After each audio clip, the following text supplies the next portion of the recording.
lors de l'inauguration du quai de pêche de Yoff, un bijou qui a coûté 400 millions de francs CFA. La manifestation a été présidée par le Premier ministre, suivant les propos de Abdoulaye Diouf Sarr et Mohamed Boun Abdallah Dionne au micro de Mansour Sow. Le chef de l'État a construit un quai de pêche pour Yoff. Il a entamé d'autres projets dans la commune. J'aimerais que pour les prochaines élections, Yoff se distingue de fort belle manière. À la sous-préfecture des Almadies, vous avez la possibilité de vous inscrire pour préparer les législatives de 2017. À la mairie également, il y a un bureau qui a été installé à cet effet. Le 2 juillet 2017, je veux que Yoff soit en tête pour les législatives.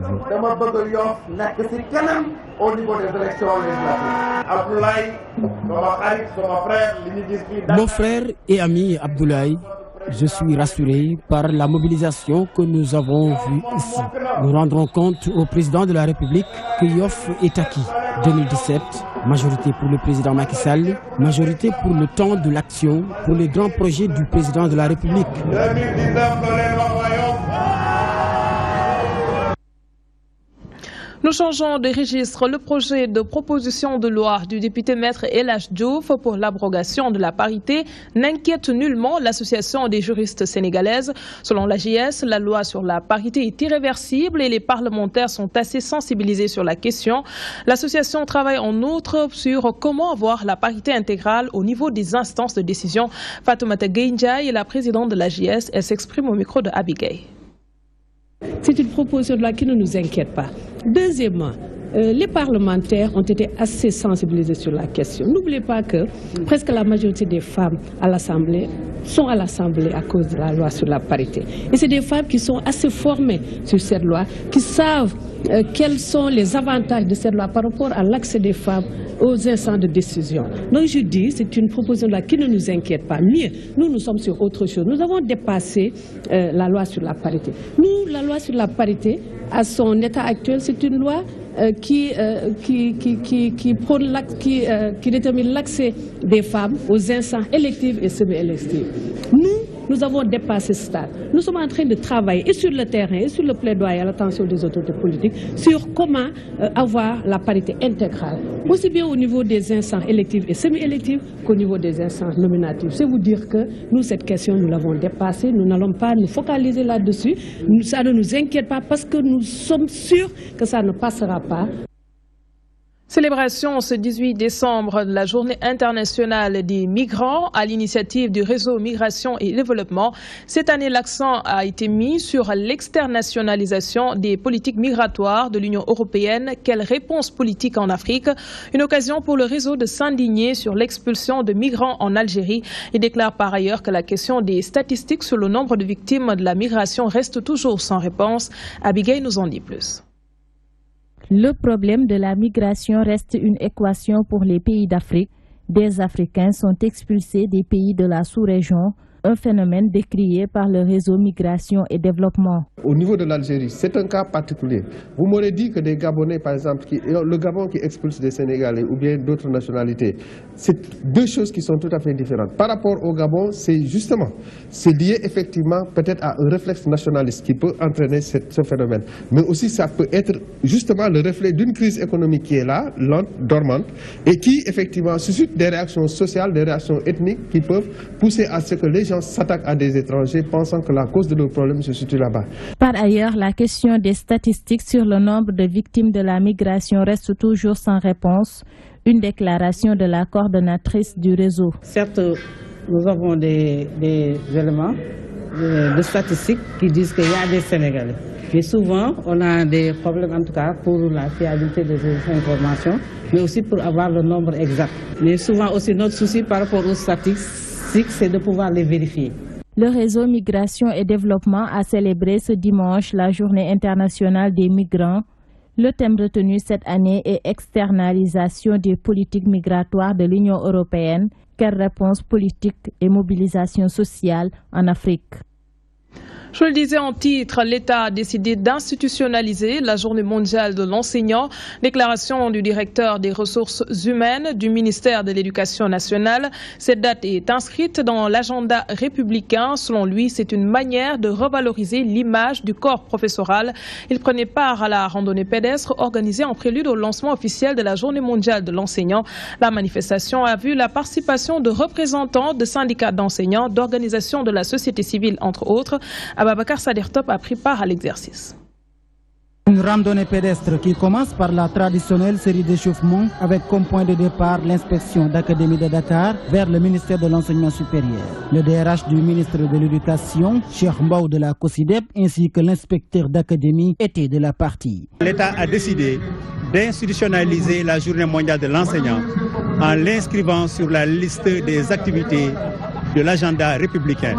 L'objectif est de faire de sorte que l'image de l'enseignant soit valorisée davantage, que les populations, les communautés, les élèves, enfin tous ceux qui sont dans la vie, sachent que l'enseignant est un agent de développement. Le ministère de l'Enseignement supérieur trouve qu'une telle initiative contribue à la pacification du milieu scolaire. C'est le ministre de l'Enseignement supérieur de la Recherche, le professeur Marito Niane, qui nous a instruit de venir accueillir ici, dans le hall du ministère, nos amis et collègues de l'enseignement supérieur et de l'enseignement de l'éducation nationale pour leur magnifier notre attachement à cette journée. Cheikh Mbao, membre de la société civile, magnifie cette rencontre qui, pour lui, va redorer le blason de l'enseignant. Nous avons rappelé que l'intrant principal de la qualité, c'est évidemment l'enseignant. Et donc cet enseignant qui est célébré aujourd'hui fait que nous sommes évidemment très très satisfaits. C'est une activité importante, la randonnée pédestre, parce que déjà le sport c'est important pour effectivement maintenir le corps, comme on disait, un esprit sain dans un corps sain. Cette randonnée de la journée mondiale de l'enseignant sera suivie d'un don de sang au lycée John Kennedy, avant de clore par un lancement officiel ce 27 décembre au Théâtre National Daniel Sorano. Intéressons-nous à la commercialisation de l'arachide. Le président des forces paysannes affirme que la campagne se déroule normalement. Selon lui, aucune récrimination des paysans n'est enregistrée jusqu'ici. Aliou Dia précise que l'État a pris toutes les dispositions afin que les points de collecte fonctionnent comme prévu. Voici Aliou Dia au micro de Mamadou Diop. Vous n'entendez pas de récrimination ni de plainte dans le monde rural sur cette campagne. C'est parce qu'elle a débuté à temps et le gouvernement avait dégagé les moyens permettant de réussir celle-ci. Et nous demandons effectivement à tout un chacun alors de veiller à ce que d'abord les plis planchers indiqués par le gouvernement soient respectés, à ce qu'il n'y ait pas de bons impayés, à ce que les bonnes graines ne sortent pas. Cela veut dire que donc il faut l'encadrement effectivement des Chinois et de ce qu'ils achètent pour ces Chinois. En tout cas, ça se comporte bien cette campagne. L'État, en ce qui le concernait, avait pris toutes les dispositions. En commençant d'abord à payer les dettes des opérateurs, à dégager une enveloppe de 11 milliards 500 millions au niveau de la CNCS permettant d'acheter les semences, c'est-à-dire 55 000 de graines certifiées et subventionner 20 000 tonnes d'écrémés. Je crois que donc ça c'était les bonnes dispositions. Mais l'opérateur qui attend vraiment en fin décembre pour dire qu'il n'a pas d'argent alors qu'il devait retrouver même ses financements lui-même avant que la campagne ne démarre, je pense que celui-là quand même, je souhaite qu'il aille chercher ailleurs, mais franchement, il n'a pas sa place dans la commercialisation. Nous restons avec notre correspondant sur place. L'Agence nationale de conseil agricole rural est en train d'œuvrer pour un meilleur accompagnement du monde rural. Elle a réuni les acteurs du secteur afin de recueillir, capitaliser et recommander les bonnes pratiques. Le président des forces paysannes confie que depuis la disparition du POSAP 2, le monde rural est sevré. Nous retrouvons Mamadou Diop. La situation actuelle de l'agriculture demande une bonne organisation et un bon accompagnement si le gouvernement veut arriver à sa modernisation. C'est l'avis du président de Force Paysanne. Aliou Dia informe que depuis la disparition du POSAP2, le monde rural est sevré. Je n'ai pas dit que nous sommes des orphelins, mais nous sommes sevrés. Depuis vraiment la disparition du PSAOP2, n'eût été le dévouement de l'ANCAR, n'eût été l'engagement effectivement de l'ANCAR, on serait laissé à nous-mêmes. C'est pour cette raison donc que nous gardons l'espoir, nous félicitons le président de la République d'avoir le souci de retrouver effectivement tout ce qu'il y a comme ressources nous permettant d'avoir les conseils qu'il faut pour ce monde rural. Raison pour laquelle l'ANCAR organise à Saly Portudal un atelier de concertation sur la modernisation de l'encadrement du monde rural. On est là pour discuter de la stratégie. On sait qu'il y a beaucoup d'intervenants dans ce domaine, dans le domaine du conseil agricole et rural.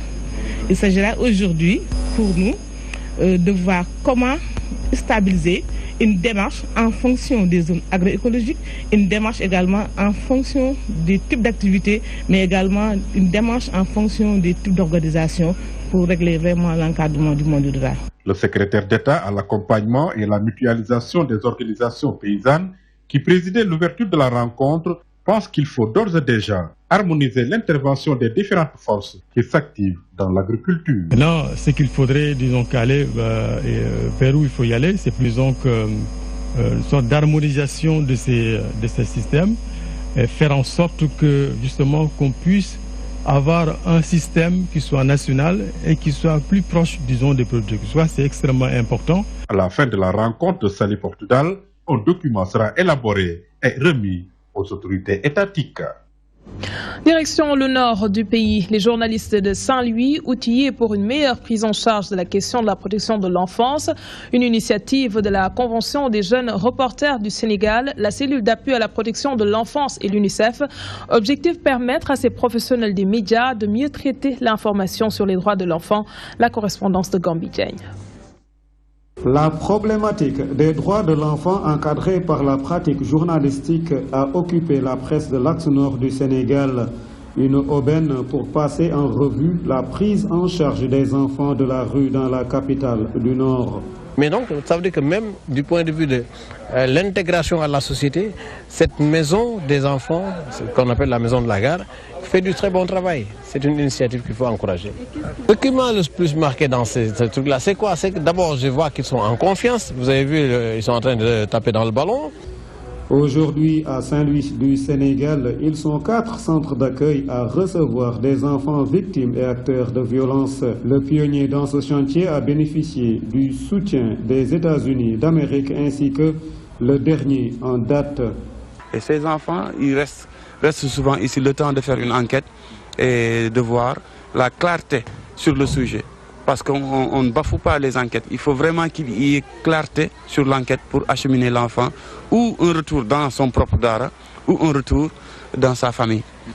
Dans ces centres d'accueil, les enfants font souvent des allers-retours par le dara qui les terrorise et les exploite. Une situation qui les inquiète à modérer leur langage lorsqu'ils tentent de décrire les sévices qu'ils y subissent. Je mange chaque matin de 7h à 10h. 10h. Le travail de protection des enfants de la rue requiert le soutien des professionnels des médias dont les programmes entrent souvent en conflit avec leurs droits. Quelles chaussures pour tenir les pieds au chaud? La question a toute son importance. En effet, vous le savez, vous le ressentez certainement. Il fait très frais. Les vendeurs de chaussures fermées font de bonnes affaires durant cette période. Au niveau des parterres comme celui du rond-point de Liberté 6, les chaussures de sport, ballerines ou compensées sont très prisées par la jeune génération. Les prix varient entre 3 000 et 30 000 francs CFA, n'est-ce pas? Elhadj Moussabe. Les chaussures fermées, accessoires très prisés en cette période de fraîcheur. Le rond-point de Liberté 6 est l'un des points de vente de la capitale, qui ne désemplit pas. On y trouve toutes sortes de marques. La plupart des chaussures vendues ici sont destinées aux filles. Pour les hommes, il n'y en a pas beaucoup. Les clients viennent nous voir. Ils sont plus intéressés par les chaussures training et les ballerines pour les filles, histoire de se protéger contre la fraîcheur. Évidemment, les chaussures à la mode ne manquent pas dans ce coin. Il y en a de toutes les tailles et de toutes les bourses, au grand bonheur des dames, les véritables clientes. Le prix souvent dépend du client. S'il aime vraiment la chaussure, il peut débourser jusqu'à 30 000 francs CFA. La qualité des chaussures diverge pareil pour les marques. Les ballerines peuvent coûter 3 000 francs CFA. Quant aux compensées, elles sont vendues à 5 000, 5 500, voire même 6 000 francs.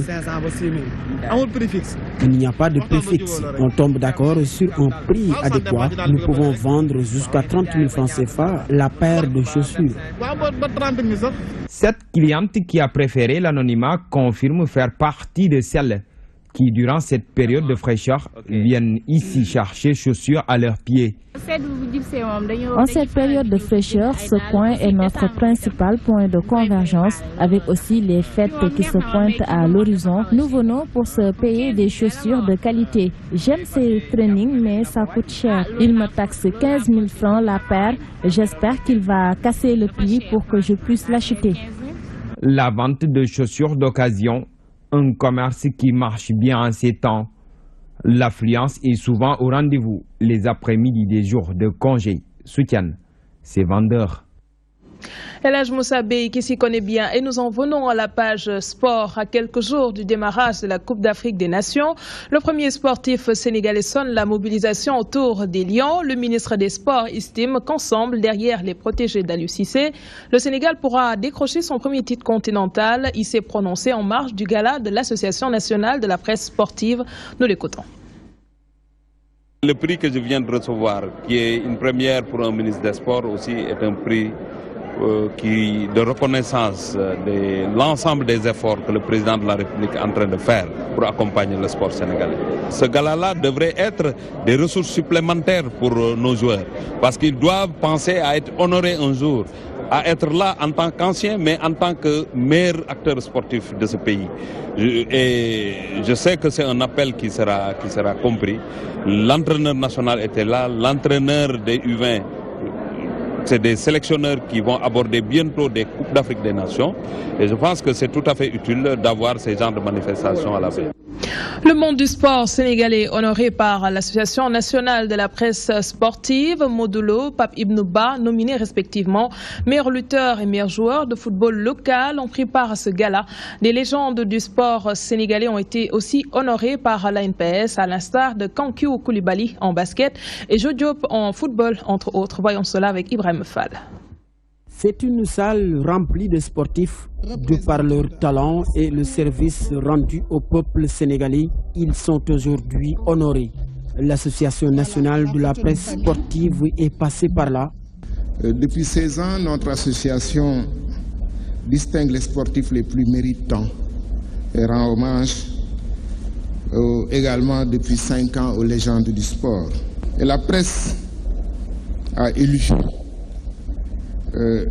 comme meilleur sportif la grande vedette de la lutte, Modulo, les footballeurs Sadio Mané pour les joueurs professionnels évoluant à l'étranger et Pape Ibn Ba pour ceux qui jouent en Ligue 1. Le premier sportif sénégalais se dit comblé par cette initiative. Je félicite l'ensemble des lauréats. Je pense que c'est avec beaucoup de sérieux que des distinctions ont été données à des sportifs sénégalais, à des anciens. Et c'est ça qui fait le Sénégal un pays performant dans le domaine sportif. Les nominés ne trouvent pas les mots pour qualifier ce geste. Avoir des prix par rapport aux performances qu'on peut faire pendant l'année. Donc aujourd'hui, je suis vraiment contente et heureuse d'avoir ces prix. C'est de l'émotion, quoi, c'est de l'émotion. Mais je rends grâce à Dieu de m'avoir donné ce trophée, quoi. En ce moment-là, je me concentre sur le championnat Sénégal parce qu'en ce moment, je suis au Sénégal. Au-delà de l'émotion, c'est plutôt une joie. Une joie que je partage avec le mouvement sportif national sénégalais, mais que je partage aussi avec la substance identitaire qui est l'ensemble du peuple sénégalais. La 11e édition du gala de l'Association nationale de la presse sportive a vu la participation des anciens sportifs sénégalais, toutes disciplines confondues. Ceci pour prêter main forte aux sportifs sénégalais. Je l'ai annoncé en début d'édition, les chefs d'État et de gouvernement de la CEDEAO ont officiellement adopté ce samedi le projet d'acte additionnel du Parlement qui consacre l'élargissement des pouvoirs et prérogatives de l'institution. Une première depuis sa création. Sur la situation en Gambie, la CEDEAO précise qu'elle prendra toutes les dispositions nécessaires pour faire respecter le résultat de l'élection présidentielle. Il confie qu'ils iront tous à la prestation de serment de Barrow. Justement, nous sommes avec notre invité Moustapha Cissé Lo, qui est le président du Parlement de la CEDEAO. Bonsoir, monsieur Lo. Bonsoir. Quel regard portez-vous sur la situation en Gambie? Une situation regrettable et préoccupante. Regrettable parce que ça nuit à l'état de droit, à la démocratie. Mais préoccupante parce que c'est un précédent très dangereux pour nos systèmes démocratiques. Donc aujourd'hui, à huis clos, les chefs d'État et de gouvernement de la CEDEAO ont décidé d'accepter les résultats proclamés à la suite des élections qui se sont déroulées en Gambie, mais aussi d'accompagner le président nouvellement élu, Adama Barrow, pour son investiture. Cela veut dire quoi? Cela veut dire qu'après avoir accepté sa défaite, le président Yahya Jammeh ne pourrait pas revenir sur sa décision, parce que c'est un aveu et un aveu de taille. Un président élu qui organise des élections, qui accepte qu'il a été battu et qui revient sur sa position ne saurait engager la communauté internationale. Au regard de tout cela, la CEDEAO a pris acte des déclarations parce que le président Yahya Jammeh avait envoyé un émissaire qui a lu la déclaration de Yahya Jammeh, qui n'a pas accepté sa défaite, qui a dit avoir introduit un recours et le recours sera vidé mercredi prochain par la Cour suprême.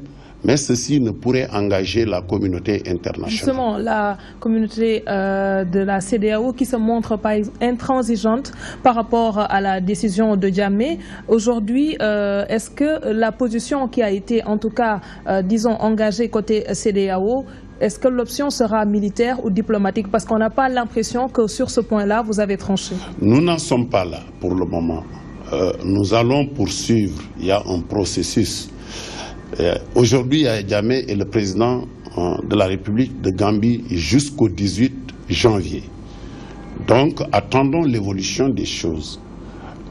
Nous avons sonné l'alerte, nous avons pris un certain nombre de décisions et nous allons, avec nos partenaires, l'Union africaine et l'ONU, décider de la voie à suivre. Mais ce que je peux dire, et je le dis en tant que président du Parlement, Yahya Jammeh ne restera pas président de la Gambie. Est-ce que cela ne risque pas de constituer un blocage? Parce qu'aujourd'hui, dire par exemple que les chefs d'État et de gouvernement vont prendre part à l'investiture de Barrow et parallèlement vous essayez de négocier avec Jammeh, est-ce que ce n'est pas contradictoire? Bon, il n'y a pas de contradiction. C'est la diplomatie.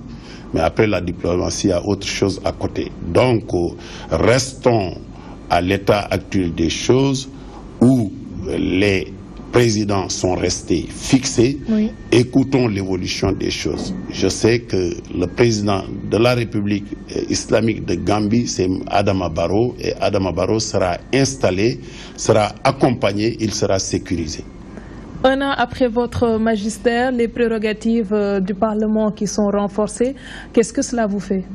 Beaucoup de plaisir parce que c'est tout à l'honneur du Sénégal. Parce que comme vous le savez, depuis l'installation de ce Parlement, la session inaugurale au Mali, qui s'est poursuivie à Abuja, nous avions engagé en tant que députés des réformes en vue de renforcer les prérogatives du Parlement. Mais, comme vous le savez, 3 législatures, ça n'a pas bougé.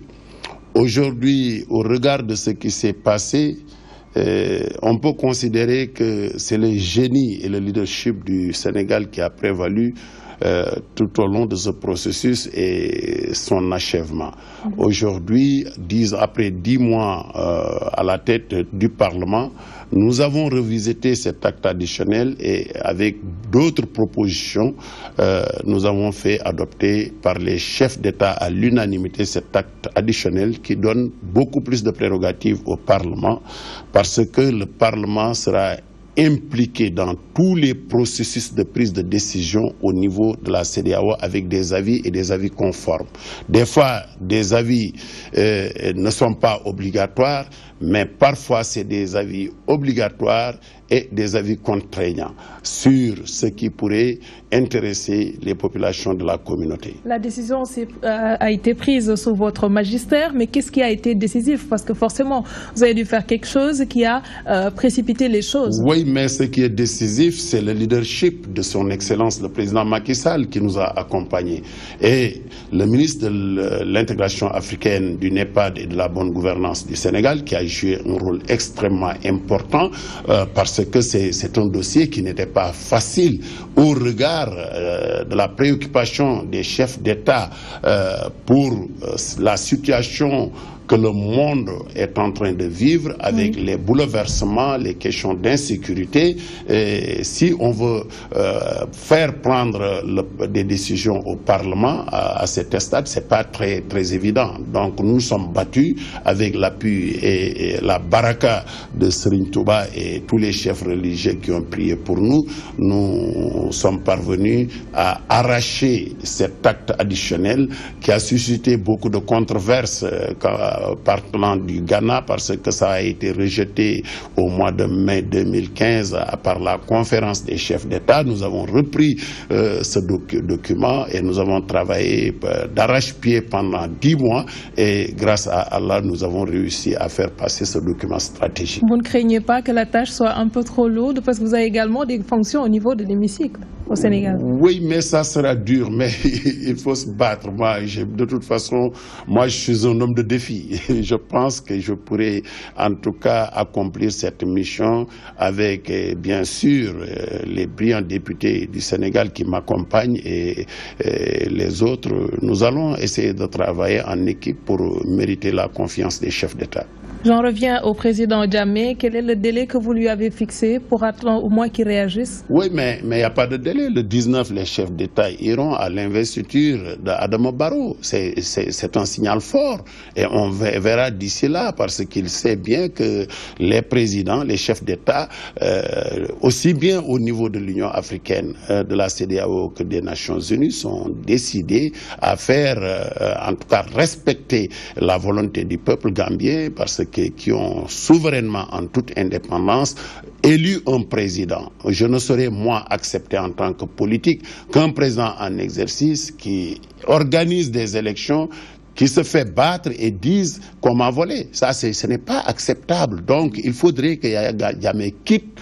Il faudrait que Adama Barrow, qui est élu, soit président et accompagné par la communauté internationale. Merci, Monsieur Moustapha Cissé Lo. Je vous remercie moi-même, c'est moi qui vous remercie. Je rappelle que vous êtes le président du Parlement de la CEDEAO. C'était l'invité de ce 20h. Merci de nous avoir suivis. Dans un instant, BBC Info. Passez d'excellents moments en compagnie de nos programmes.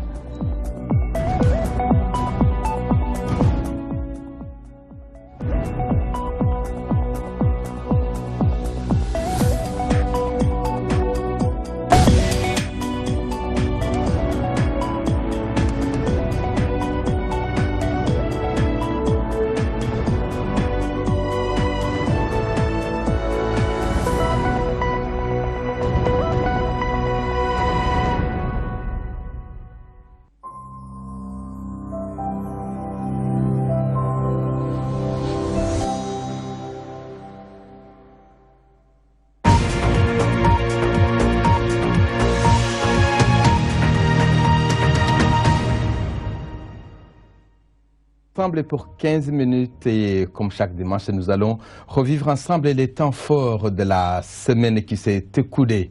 Le président Yaya Jammeh doit être prêt à céder le pouvoir à la date prévue.